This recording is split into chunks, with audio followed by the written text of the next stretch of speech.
All right, welcome to episode 4 of On the King's Dime.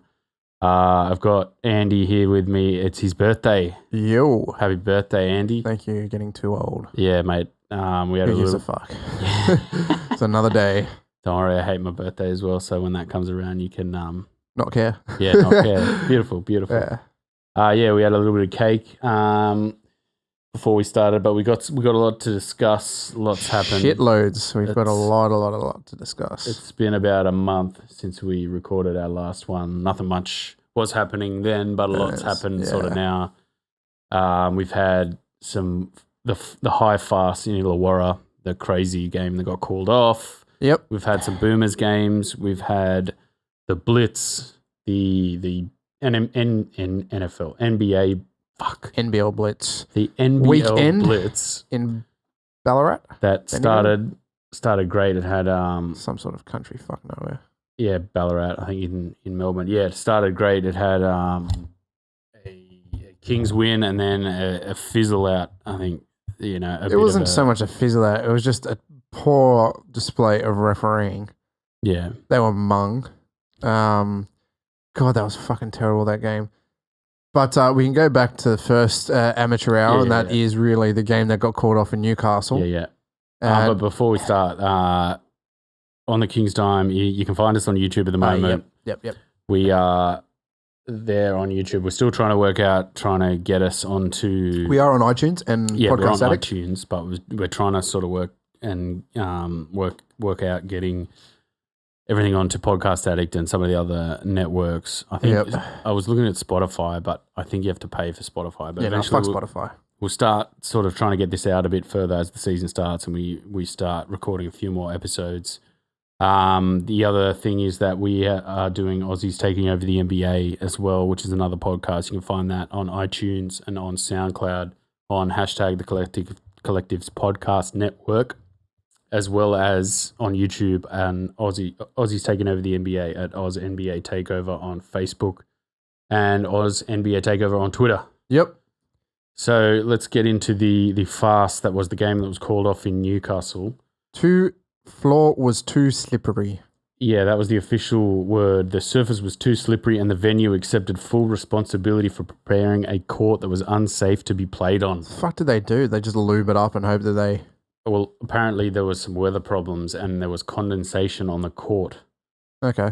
And players were slipping over in the warm-up. I was texting you when the game was on, or just before it was going to start, and you had said, it's going to be called off, it's called off, and I turned the stream on and they were just kind of talking. Bogut was talking to the crowd, and the commentators were sort of talking to people saying, I've never seen anything like this. This is a farce. Like, yeah, well, it is a preseason game in Newcastle, which hasn't seen basketball in 20-odd years, so you can understand maybe why it's not the best place to have a preseason match, I think, but... it was like they were setting up, they were touting it as, we're bringing basketball back to Newcastle, we come and watch basketball, this is going to be great. In the end, it turned out to be an absolute farce. Pretty sure they sold it out as well. Yeah, I think they might have sold out. And it was too dangerous. Players were slipping over in the warm-ups.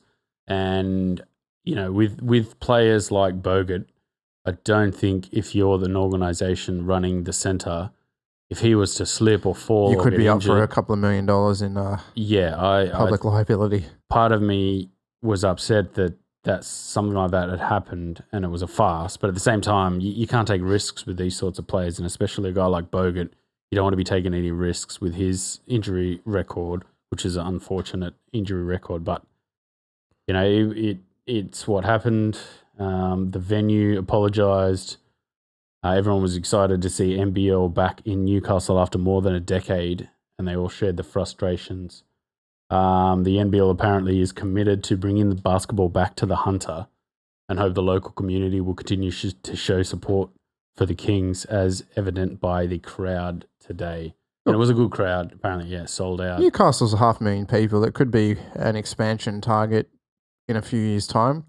Probably more of a natural expansion target than a second Melbourne team, one would have thought. But that's not the way. It's always where the money is and who's got the money to fund it. Which was kind of weird because they rounded up a lot of the teams in that merger to become Melbourne United, only to then turn around and put another Melbourne team in. I thought it was a bit weird. It's a bit strange. But all I've really read is just whinging fans. So, obviously the fans are the product, or the fans are the target audience of the product. So you want to listen to the fans and have your finger on the pulse, but at the same time, this league is still quite fledgling in terms of financial stuff. So at the same time, you have to have the finances. There has to be the guaranteed crowd support. And I think on the back of Melbourne, most of the games, actually all their season tickets are pretty much sold out. Yeah. It's full. You will be very unlikely to get a ticket to a home game this year in Melbourne. So maybe that's why they have done that. And they see that, people in Victoria will watch two flies run up a wall and bet on it. So this is the most logical step for the 9th team in the NBL. Yeah, I wonder if they were thinking of even a 10th team, because I take it back to Townsville. I mean, the Crocs faltered, I think, on the back of a poor league and a no TV rights deal. But I've been to a couple of games up there, and they always pack out. There's nothing up there except the Cowboys in winter. And they've always been a good team, good little venue up there. There's no reason why they couldn't do that again if they were to expand the league and maybe even a second New Zealand team. Yep. In the South Island or Wellington. They have their own league, don't they? They do have their own league. But again, it's one of those things is they kind of always, it's not the Premier League, it's kind of a second string compared to the NBL, which is saying something. Just like a park league type of thing. Not a park league. I think it's higher than most of the other. It's higher than, say, a New South Wales or a Victoria League. I think a few of the younger NBL. I know Adnam was... Yeah, Siebel. That's it. Yeah, it's Siebel, isn't it? Yeah. Adnam was MVP in that league before the MVP. Yeah, the Siebel. I don't know. Maybe I'm just pulling that completely out of my ass. Maybe. But, so it'll be good to see a 9th team come in with a bit more... variance in the teams that have played. So no, Siebel is clearly the Southeast Australian Basketball League. But once you said he got that MVP, that straight away made me thought, Siebel, that's where he got the MVP. But yeah, obviously in New Zealand, it must be a sort of like a local, a lower tier than Premier League. But you look at basketball in Australia, and I mean all sports in Australia. We've talked about it before on a couple of the NBA podcasts. We're just spread so thin across this country that even in a marketing sense, these franchises and these leagues and that they market to a huge wide audience because that's how it seems like they have to market it. Yeah. Instead of growing each organization state by state. Yeah. And then bringing it all together, which I've always found they kind of tried to do that with the cricket.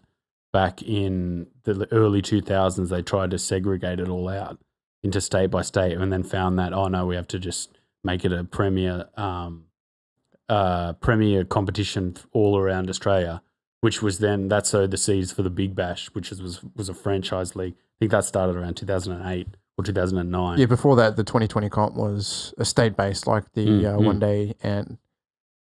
But it's, obviously another franchise in Melbourne, good on them. Another franchise in the league. Another franchise in New South Wales will be interesting in the next few years. I think Newcastle probably the target. Sydney doesn't need another one. No. We struggle to get people to Sydney. Obviously, this year might be a bit different with Bogut coming back, but we tend not to go to the games for some reason. Sydney is just a bit of a, dog city that you just... Yeah. And they have it in terrible areas. Kudos Bank Arena is literally the hardest place to fucking get to in Sydney. There's no parking around. There's no parking. You can't get a train. You have to go into the city to get a train out there. It's just, it's not very well done. But so that's our rant over for that. The next thing is the Boomers played 2 games. We have qualified for the FIBA World Cup. Yeah, is it official? That it is official. Yeah, it's done. Yeah. We played a Qatar team that were, let's say, park cricketers at best, and a Kazakh team which, again, were just not up to the same standards as a all NBL lineup, missing a couple of key guys as well. Yeah. Kickett and Golding was missing for the first game. Kickett was missing for the second game. But they just trounced them. It's very, very, very good, quick basketball. And they were just not defensively up to the target, both of them. Yeah, after I watched some of the highlights in the game, it looked like we were developing, obviously playing against a team that's a lot lower level. You know, the defense, like playing against the full court defenses. press is really what does that. I mean, against a low level team, I don't think it's never worked against the States. But against a lower level team, it puts them under pressure early, especially if their ball handlers aren't competent and they get a lot of pinches and a lot of turnovers. Kazakhstan turned the ball over more than 25 times. Yeah, so, I think it was 30. Yeah. Going into the third quarter, they turned the ball over 30 times. And that's just purely crazy. pressure on the defense end. And again, that's what got us the humongous win. Yeah, so Jesse Wagstaff, he shot 6 from 9 from the field. He had 18 points in that game. Nathan Sobey didn't play as well against Qatar, but he played quite well against Kazakhstan. He played quite well in the Blitz too. He did, yeah. He's a good player. Nick Kay did quite well, 5 from 9, and then Mitch McCarron and Daniel Johnson and Anthony Drimich. Actually, we played against Sydney. Played against him and he plays for. It was the 36ers, and he played well coming off the bench in that game against Sydney, but he did really well in that game against Qatar. Shot 5 from 9. Very dangerous spotting up in the corner. If you look at the way Australia plays, because of that full court press style, they get into their sets really early, and it's a lot of frantic offense where everyone kind of... There's a lot of crisscross running and a lot of cutting high up beyond the arc. It's not a lot of set pieces, a lot of offloading. It's a lot of ISO screening and fast movements to get a shot option, and then usually just like a drive to the rim or a cut to the rim. It doesn't get them a lot of open looks against higher grade teams. It does against these teams because they're not used to that kind of speed of play. But it was a game that we were always going to win. There was no doubt about that. Yeah, and then Kevin Leash, he played 14 minutes, 1 point. He shot 1 from 2 for the free throw line, and he's been cold. He's been really cold for a little while. He's been struggling a little bit. I think even for the Boomers, and even in that blitz, he kind of struggled a little bit. So, and then we played Kazakhstan in game 2. Kazakhstan, greatest country in the world. And then we beat them 94-41, absolutely destroyed them. Against Sobey is pretty good that game. Yeah, he played superbly in that game. He played 24 minutes, 15 points, 6 from 9 for the field. Solid, 4 assists. And him and Goulding, actually. Goulding loves a scrap, I've noticed, which is... He's a bit of a flopper, which, is fine, but... yeah, a little bit. A little bit of a flopper. But at the same time, defensively loves to scrap, which will be important if he plays any sort of FIBA World Cup or any Olympics. We've got to fill this team with length, with Bogut and Baines, and and Thonmaker, and fill the lanes with like scrappy guys like Delhi, Paddy Mills. Yeah, well, Gordon gives you a shot option at the 2 or potentially at the 3, and some scrappy defense. So he could come off and play some pretty useful bench minutes, or you could swap. Kickett is a pretty cool, calm, and collective shooter from beyond the arc as well. So he could potentially come in and play some 3-4 minutes. I think at a higher level though, he's going to get found out defensively. He's 35. To his credit, he's still pretty good for his age. Yeah. So in the NBL, he's an NBL level big man who can stretch the floor. But I think on an international stage, playing against some of the better teams, he's going to get found out because defensively, he struggled against Japan, defending quickly in that game we lost. And if he's getting injured as well, that's another factor. Yeah, it's another year. To factor in. It is a year away. And then Kevin Leash, he played 13 minutes in this game, only 2 points, shot 1 of 4, none of 2 from 3. Yeah, he's just really cold. Been very cold for a little while now. Hopefully he can catch fire come regular season.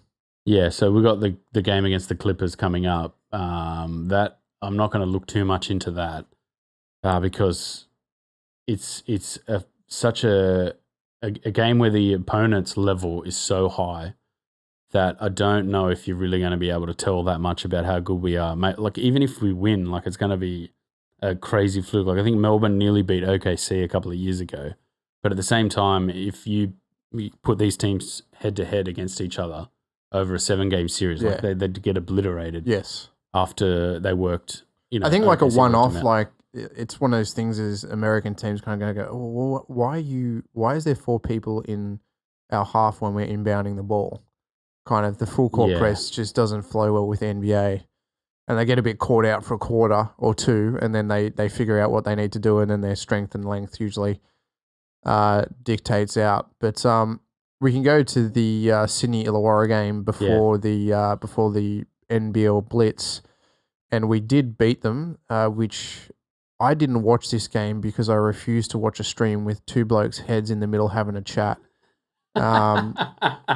It was fucking terrible. And I thought it was on the Sydney Kings Facebook and Twitter, but it wasn't. It was on the Illawarra Hawks as well. But, the first quarter, all you could see is 2 blokes having a chat and some basketball in the background. So not really worth my time. But we did beat them. We played pretty well. It was a good hit out. And pretty solid. We still look sloppy, man. Like really, really sloppy. I think the problem with our offense, and I think our defense is pretty solid. There's some big bodies and some length. Is our offense really consists of Jerome Randall going ISO, and Bogut looking for back cuts. Yeah, and we don't have the guys. And Jerome Randall's going to score between 14 and 20 points a game in ISO. Great shooter, good ball handler, but he doesn't look for the bigger picture. And if Lish is cold, Lish is more that bigger picture play. If Lish is cold, then, our kind of depth beyond that is limited in its ability to break down the offense. Yep. You see a lot of crisscrossing behind the 3-point line. You see a lot of, I don't know where I'm going with this. In the first couple of games, I think when they played Drexel and like there was a lot of back cutting, a lot of getting to the corner for that open look. I didn't see any of that in the NBL Blitz. It was kind of just like, let's everyone run around each other and try and screen and try and find open man, have a shot or draw the foul. There was no like set, I'm going to get to this position by you screening and me running to this position to shoot the ball. It was, I'm going to run behind you and throw you the ball. No, I'm going to run behind you and throw you the ball. And it's just, it got tired and the defense could easily work it out. The only guy that I even see really doing anything is having mental blank here. Brad Newley. The only guy I see really, doing anything is Brad Newley. His ability to drive to the basket in traffic and kind of make something out of nothing, even on the fast break. On the fast break, we don't look any good. We kind of get to the point where we're like, oh, what do we do? All right, let's just crisscross each other and hope for an open. I think that teams have worked out Bogut's going to bring the defense out to the 3-point line. I think Bogut needs to do a bit of banging just to get back in because his baby hooks have been way off last couple of days. And use that 7 foot. Use him as a traditional center. It looked very bunched up and crowded. Like it's fucking ugly to watch. Yeah, well, it's a high risk, high reward style. Trying to play that way. And when it looks bad, it looks really bad because even Bogut in the Illawarra game and even in a couple of the Blitz games, those cuts, he was trying to find people, but he would just throw the ball away or he would throw the ball straight to a defender or throw the ball in an impossible pass, which would just kind of trickle to somebody or to the opposition and then they just transition.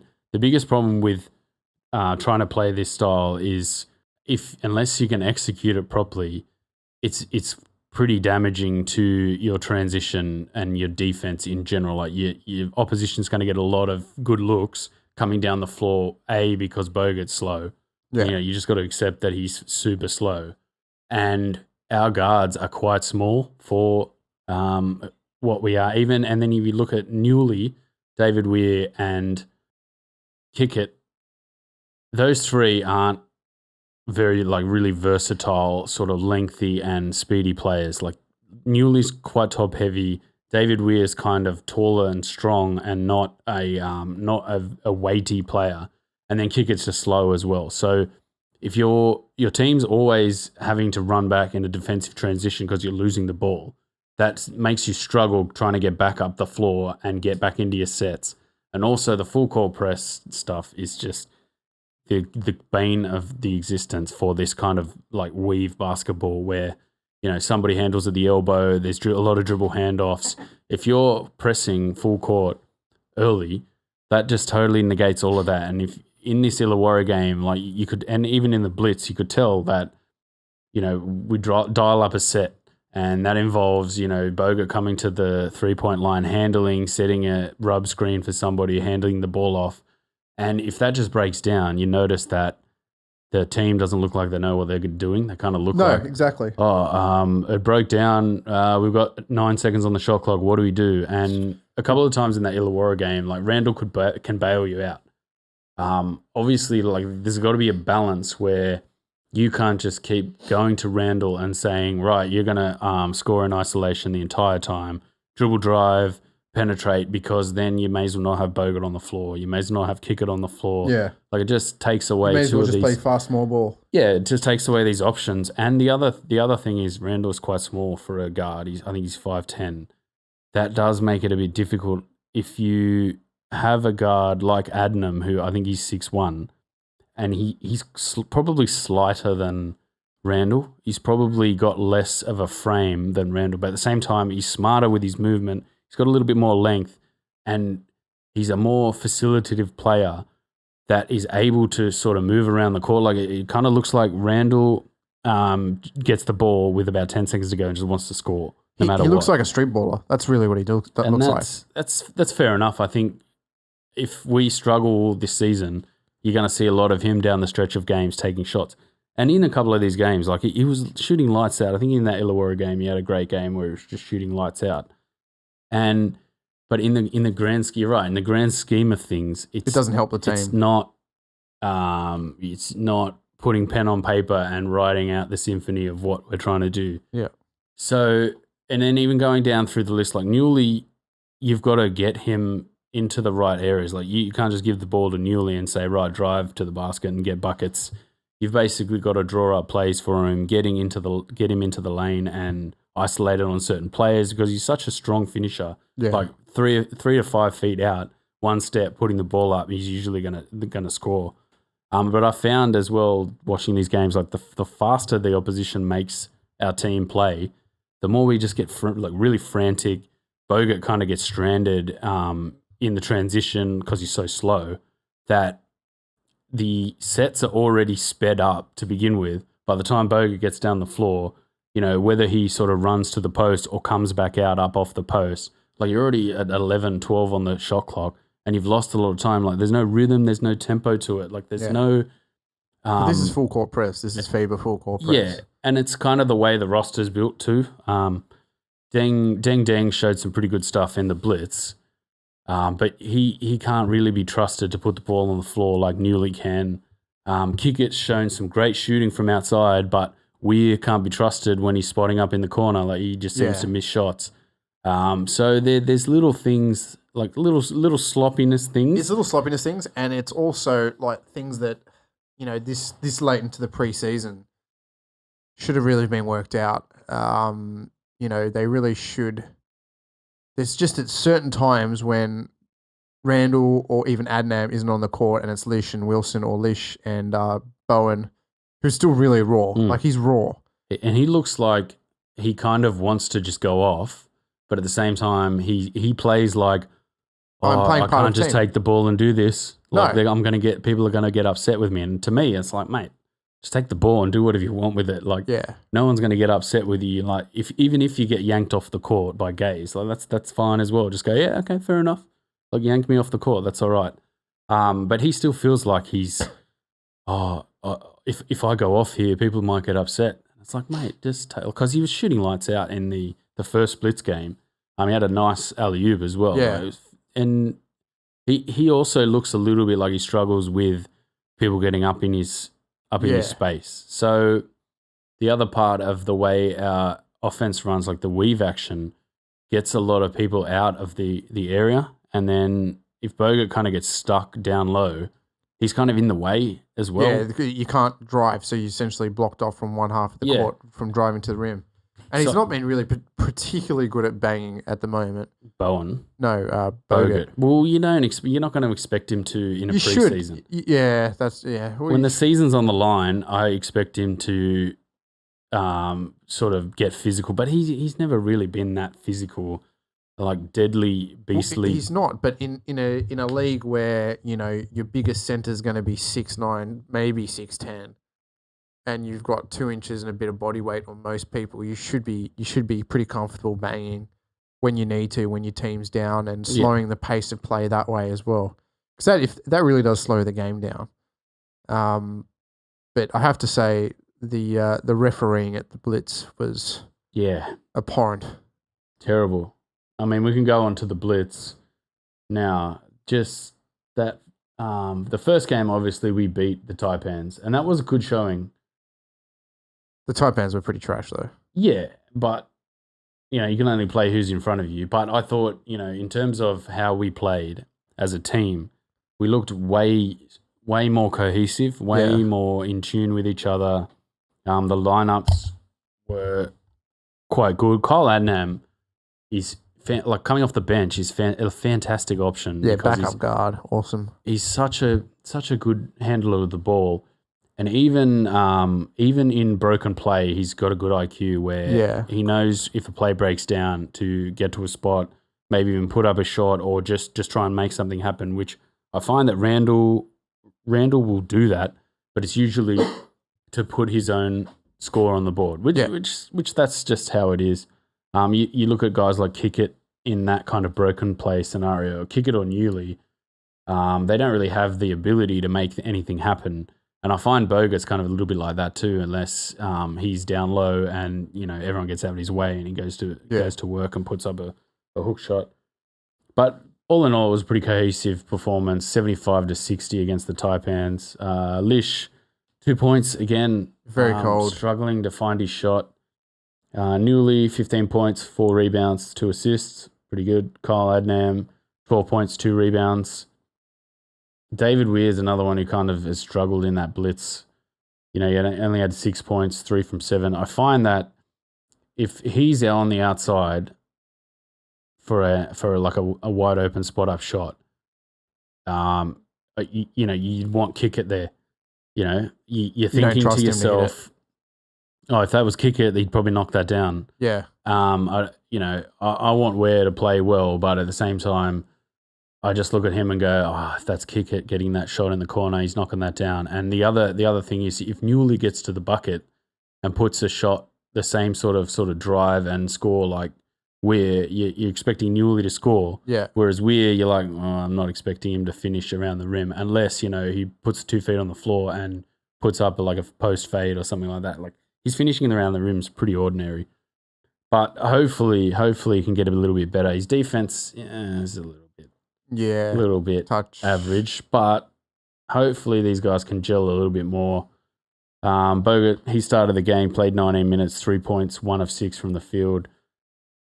I'm not expecting him to score, man. If he puts up 5 or 6 shots a game and only 2 of them go in, I'm not expecting. I don't know if people are going to expect him to be scoring 10, 15 points a game. He shouldn't be. He should be facilitating a lot of the action in the post and really bring that rim protector. And getting guys like your Deng Deng or your Brian Bowen, cutting from the corners and offloading and getting them in the action. He should have a high assist rate, a high rebound rate because he's 7 foot and some blocks. If he puts up 4 to 8 points a night, you're doing well. And then Wilson, he had 9 points, 3 or 4 from the field, pretty good. And then Dane Pinot, 2 or 3 from the field. I struggle with Dane Pinot. His defense is not very good, and his hands are not good either. Like as soon as he's on the floor, any of the kind of weave action just completely breaks down. Like he's a much better sort of pick and roll. He can pop and maybe take a shot. I mean, his shooting's not great, but at the same time, he can roll to the rim as well. Yeah. Like I expect to see a lot more of that screen and roll action for Bogut, where basically he runs past 2 guys and gets a wide open lob. Yeah. Like I expect down the season that Randall and even Adnam are going to run that a lot for Bogut, which obviously it starts him from the 3-point line. So a lot of our offense, when he's up at the 3-point line, will click a little bit better. Yeah. You're not going to pull that out all the time in preseason and keep running that over and over and trying to make it work. You're obviously going to pull that out when you need a bucket type of thing. And then Dengakuth, he played 14 minutes. He didn't score. He put up 6 shots and he didn't score. And look, those other guys, Deng Deng and Dengakuth, as well as Dane Pinot, are all serviceable. They're not just the trash that are totally useless. I think they've all got an IQ, decent enough hands to sort of facilitate. I think in this kind of style that's quite high risk and reward, players like that are going to really stand out if they drop the ball. If they don't collect passes, like high level passes, they're really going to stand out. Well, I think probably Deng Deng's your better scorer out of that bunch and can probably run plays and be more of a catch and shoot kind of long four. But yeah, you're right. Dane Pinot, you can't really be trusted to put the ball on the floor. No. And he's just really got to get to either, under the rim, and he's quite a big body, so barrel his way out, or potentially, putting up a little shot. Yeah, and he's like the offense is not going to run through him. Like he's not going to be the guy who puts up shots. So like that game had a lot of sort of cohesion stuff, and it wasn't as sloppy, but obviously onto the next game, it was that 91-98 loss against the 36ers. And it was a pretty awful That was the longest game ever. I cannot believe fucking terrible that they shot 44 free throws. Like, the refs should have been shot. They should have been fired and never come back to officiate an NBL game. It was some of the off-ball fouls they were calling were just horrendous. And the charge foul that Deng Deng got for Euro stepping someone who quite clearly had not planted his feet. Yeah. It was jumped off the ground and then cannonballed over to the left. Oh, that was funny. Fucking right absurd. At the end, It was just a shit, terrible game. It was slow. It was sloppy. And, I think Randall fouled out. I think Bogut fouled out. I think Bogut, also found it. No, Randall got technical. I think he got 2 technicals and got fouled out. But I think his second technical was the 5th foul and he was fouled out. And then Kevin Leash fouled out as well. But it was just crap. Yeah, it was bad officiating. It was bad to watch. And that's not what the NBL should be about. No. And they should be ashamed of themselves. And quite rightly, they had a bit of a go at him as well. Because just the touch fouls. And if you're playing it, like the Kings are playing a style where there's going to be a lot of rub screens, there's going to be a lot of pin downs, and there's going to be a lot of screening. Yeah. Like that's their style that they're trying to emulate or they're trying to execute. If you start calling fouls for it, it's just... on-ball fouls, all right, a hand gets in the way and he misses it or whatever. But there was about 5 or 6 screening fouls that they got called for that were off ball. The ball was nowhere to be, or like a bit tussly. Let them go. Yeah. It's fucking absurd. So, hopefully the NBL is officiated a bit better than that. Like there's a little bit more physicality. Like even Bogut's physicality isn't brutal. Like it's not. It's not up in your face. It's not confronting. It's not the kind of brutal stuff that you'd expect a lot of fouls to be called for. Yeah, and screening, like sticking his body into screens and stuff like that. It was crazy, but still Newley played pretty well. He had 8 from 15, 19 points. Randall 3 from 10. It's pretty disappointing for how his preseason is going. David Weir 4 from 10. He had 12 points. Wilson off the bench 4 from 5 from the field. He had 3 from 4 from 3, which was great. Yeah, pretty good ones. He was knocking them down, but I still think through this tournament we missed kick it. Yeah, it's that 4 that you can stretch the floor and play with Bogut and basically, have the guy just out on the corner knocking down shots or out on the wing knocking down shots the entire time. And then Deng Deng off the bench, he had 6 from 11 and 14 points.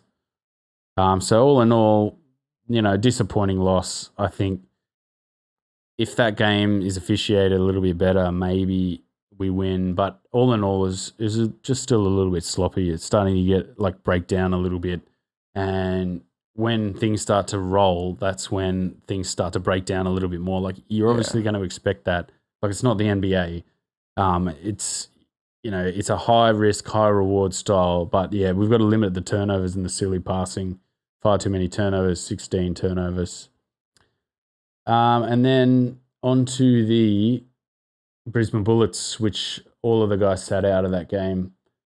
It ended up being Newley, Kickett, and Bogut all sat out, as well as Jerome Randall. So the lineup ended up being Adnan, Wilson, Panau, Weir, and Bowen starting, and Deng Akuth and Deng Deng on the bench, the two Dengs. And Deng Akuth went down with a shoulder injury, man. I thought it was like season for him. He was writhing around in agony, but he ended up going to the locker room and coming back out and playing the rest of the game. Oh, good. Which was, I was like, showed a bit of heartlage. No. Yeah, I was like, oh no, that could be a disaster before the season even starts. But yeah, Kyle Adnam, 15 points, 5 from 12 from the field. Wilson, 11 points. And then Brian Bowen, 7 from 14. When he was given the keys to the offense in this game, it didn't feel like the other games where he was a bit tentative and a bit, should I take control of this game? He felt a little bit freer and a little bit smoother in this game. There's still something there where he's either not quite with it or not quite ready, maybe like mentally ready or physically. Well, it's his first professional year. I think physically, probably for the NBL, he's ready. He's just, I don't think that it's the mental edge. By all accounts, everyone says he's got a lot of talent. That was my bike. Yeah, he's got a lot of talent, but that's it's yet to be seen in a game-winning sense or even a game-altering sense, I think, at this point. But it wasn't a good sample size for him the last 3 games in those Blitz games. It's not a good sample size for him individually. Like, there's a lot of hype surrounding him, apparently, from the US and his college outlook and his NBA outlook. But I don't know if I really see anything there that's really high standard. Like, it's not draft material, not yet anyway. But there are flashes of these little things. I wonder, like, it's in an area where do we give him the keys and let him go, or I think if there's injury, he gets the keys. Yeah. Because Randall and Adnam are both very capable of running the offense.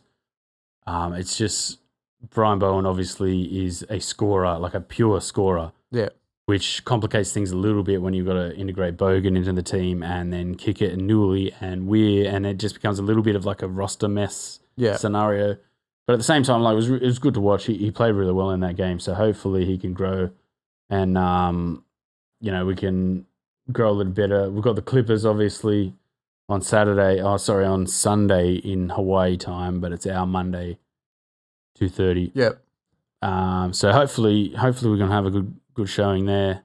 Be interesting to see some of the if there's some. I imagine some of their draft picks, 12 and 13, will be in the showing. Shea Gilgeous-Alexander and I think they traded him for Bridges. But hopefully the Clippers will be a good run out. P. Bev, Gallinari, some of those guys. No DeAndre Jordan for the Clippers anymore, so. I know Bogut was looking forward to going up against DeAndre Jordan. Well, that'll be a bit disappointing that he can't do that. No Blake Griffin, no Chris Paul. So you never know. I think the Melbourne team might give Philly a bit of a run for their money in that. I do want to see that game. Yeah, that'll be a good game. Saturday morning at 9:00. And then I think Boston's playing someone else, and then Utah's playing the day after. I think maybe the Taipans or something like that. Okay. But that's about it. A lot of stuff to go through there. How are you feeling going into the season off the back of some of this showing?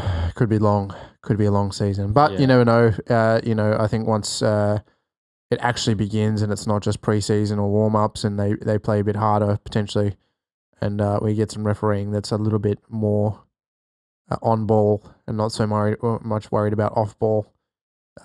It might be a bit better showing. But I am looking forward to the start and actually getting this underway. Yeah, I think I wonder how long, if this is not working, I wonder how long we stick with trying to continuously play this kind of high-level offense, this weave-style offense, because we've got a few options there where we can sort of switch it up.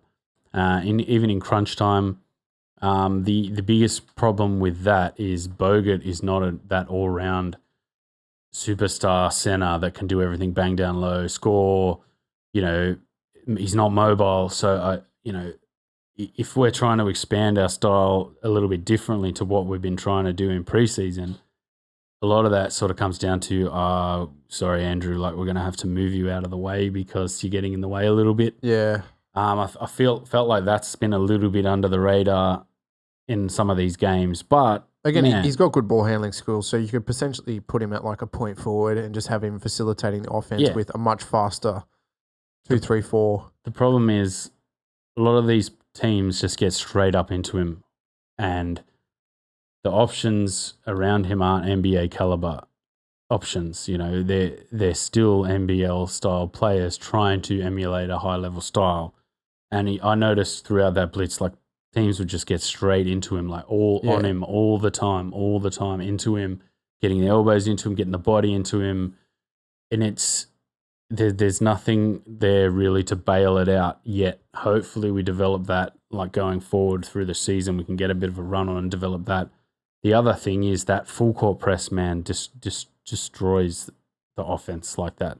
It just takes you completely out of that offense. Like having to rush the ball up the floor means you lose probably, 6 or 7 seconds in the shot clock, rushing the ball up to the floor, getting into a spot.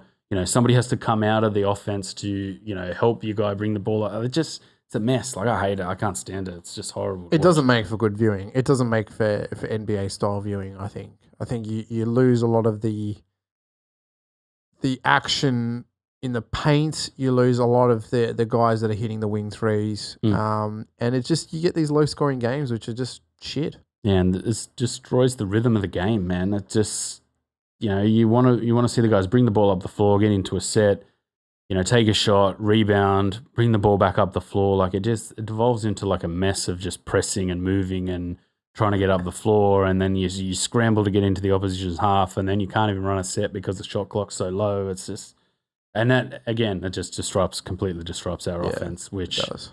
So I don't think teams are going to let that one go and just let us sort of run in like I think with Bogut there, they're just going to be like, we're full court pressing the whole time. But hopefully throughout the season, Bogut, will go up a gear, because I don't think he's been really fully fit either, or even fully pushing himself. Yeah, and I expect that. I'm not going to sit here and go, why aren't you trying, mate, type of thing, because you don't want him to get injured before the season starts. It's all about putting bums on seats for those first few games and getting maybe a couple of wins and getting a bit of a roll on.